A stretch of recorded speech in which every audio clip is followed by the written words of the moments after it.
Hey guys, my name is Kyriana007V2. I'm here as a part of XenoFunima. We're a group of friends who like playing games, watching movies, anime, it doesn't really matter. We're here today to give you a review of Injustice 2.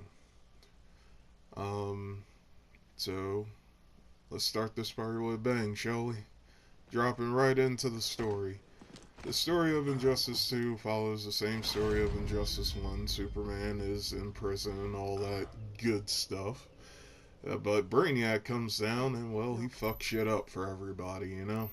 Meaning that people have to work together again and whatnot. And, you know, honestly, the story, I enjoy it. I like Superman being bad because it shows that he is not the true blue all American hero that he is. Technically, he ain't bad, he's just misguided.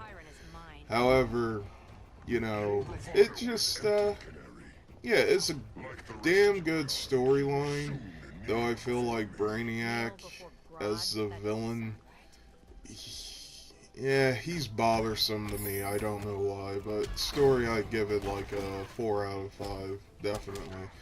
Um, all the fights, the tagline for the commercial was, yeah, every fight defines you, and every fight is like kind of personal. All this stuff. What are you fighting for, and whatnot? And I definitely get that sense from the story, but I feel as though there could have been more. Not necessarily that the story is bad.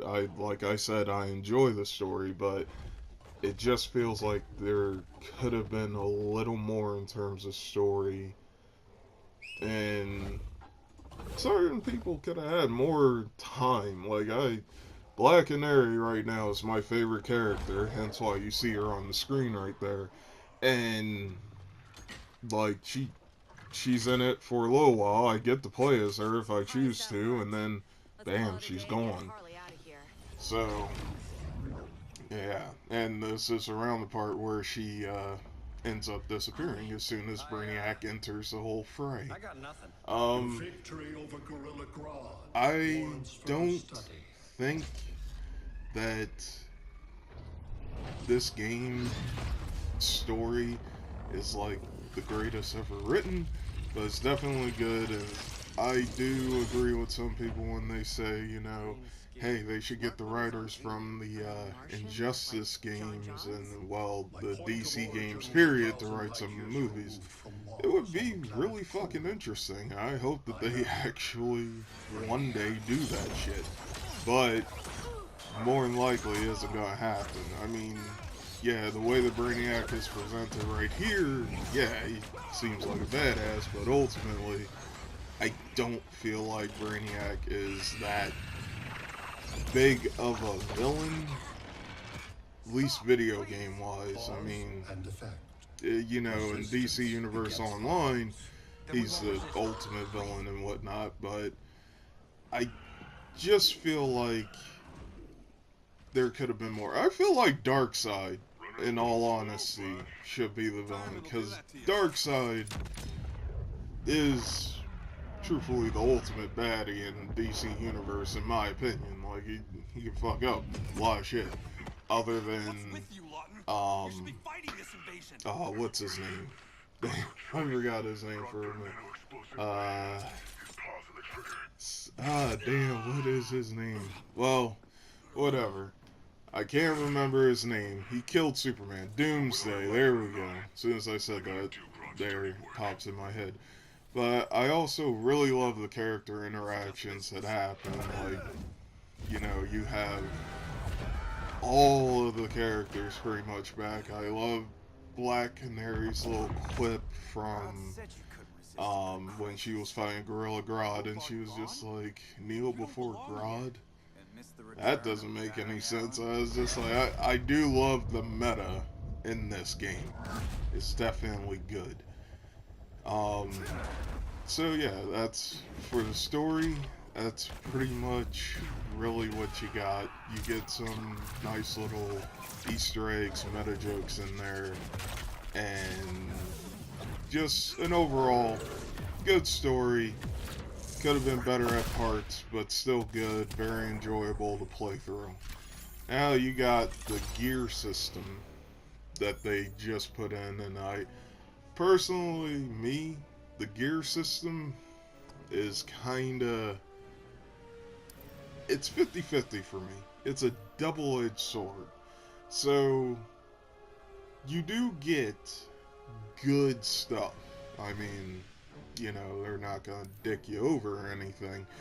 But when I say that it's like a double-edged sword, I feel like if you don't, let's say that you're a casual gamer, you like the idea of Injustice 2 because maybe you're a comic book fan and whatnot. You done beat the story.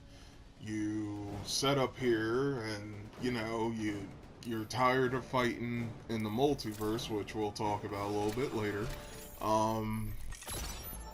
And you're sitting here and you're just like, you know what, I'm gonna take it online. You go online, you run into somebody who's a level 20 something, You're a level 5, or whatever the hell your level is. At the time when I went online, I was a level 5. So, I ran into, like, levels 10 and above. Depending on the gear that they have, legitimately, you're going to get your ass kicked.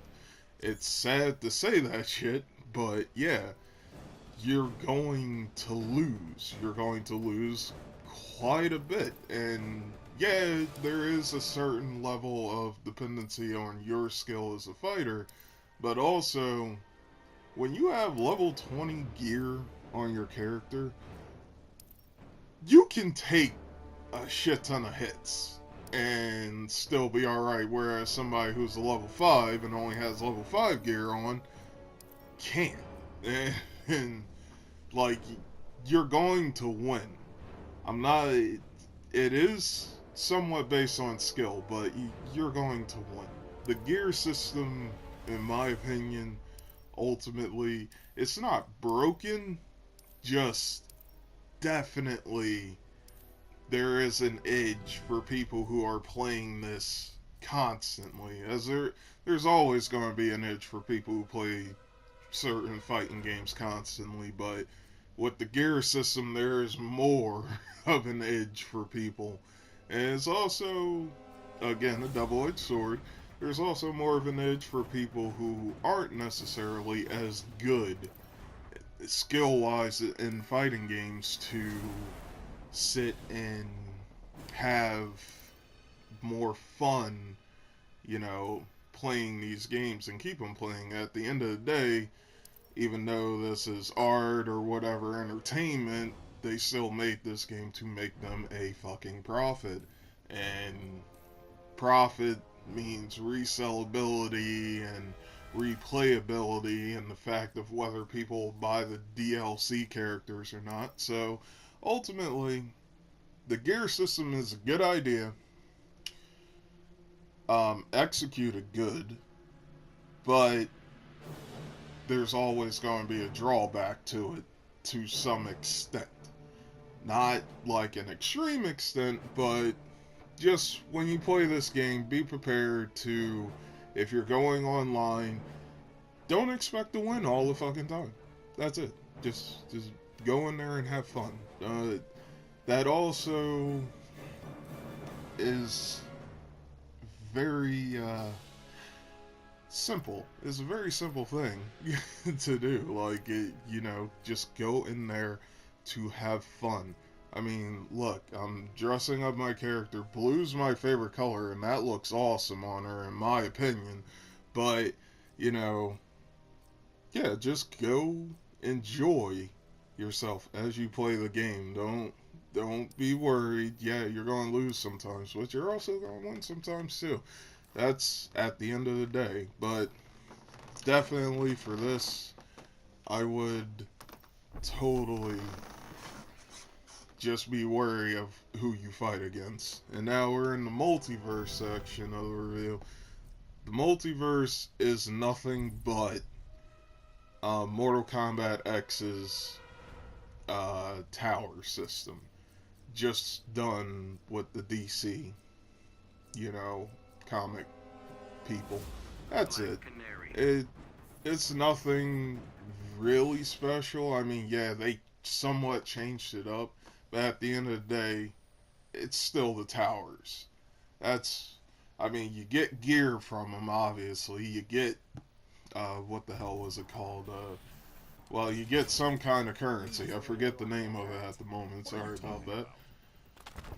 But it's nothing more than the towers, and it's definitely a good, time spender. And it tell you the truth, good way to hone your skills if, stuff becomes more, you become more good or more interested in playing this like religiously, I guess. Me personally, I enjoyed it, but again, it feels like the towers to me, so I will probably be playing online more so than I am doing the multiverse, unless I just want to get gear and more coins to buy shit, Also, I want to talk about, because we're pretty much done with the multiverse section, it was quick, but I want to talk about the controls of the game. It still feels like Injustice 1 to me. It still feels that way. Not that every single person in the game is, clunky and slow. That's not it. It just still feels like I am jumping around to get close to the opponent. Unless I have maybe like the Flash, which, bam, I can be right there. Or Supergirl, which I can just teleport behind your ass and uppercut you. Like, it just feels that way. That it feels clunky to a degree to move. It doesn't feel like, certain fighting games to me. Hence why, another thing I want to say is that I saw that they were talking about an esports thing for Injustice 2. I don't really see that going too well, to be completely honest with you. I mean, first of all, you couldn't have, the gear system on, unless it's just aesthetics, but, it would have to be regular characters, I would assume.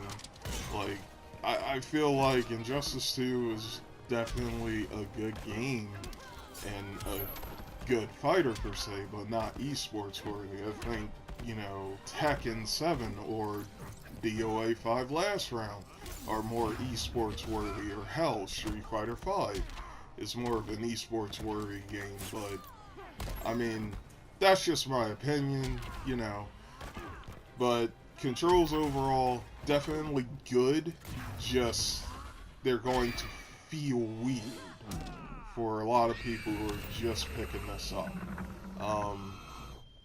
And the last thing, God, I love that special move. Last thing that we're going to talk about today is straight up the online. So I have to say the online is good. It's freaking awesome, other than the fact of the gear system. But the online to me is so smooth. Like, I found all of my fights in a quick, timely manner. Like, I didn't wait no more than maybe 15 seconds or 30 seconds for it to, pop up. Bam, here's a fight. Bam, here's another fight, and all that stuff. I did not experience. Wait, that's a lie. There were 2 matches that I experienced bad lag. But here's the thing about those matches. One, yeah, those two clips are not in here, but the whole thing about it is ultimately, I think that that's more a problem with internet connections more so than the game, because like I said, those were the only two matches that I've had a problem with. Everything else I've pretty much been good with. I mean, it's smooth. I mean, look at how smooth the fight is going. I know you guys have seen probably my other videos in DOA where sometimes the fight just abruptly stops, but for like a few seconds or so. But otherwise, yeah, no, this game is definitely smooth. I think they got the net code right. They got everything right with the online. So everything is definitely good. Ultimately, I believe if I gotta give this game a rating, it's definitely a 7.5 out of 10. Can't necessarily give it an 8, though it's close, but definitely 7.5. Anyway, I've been Kuryama 007B2 of XenoFunima, and I hope that you guys enjoyed watching this. Our page will be up on Facebook sometime in the future. Please check us out. Thanks.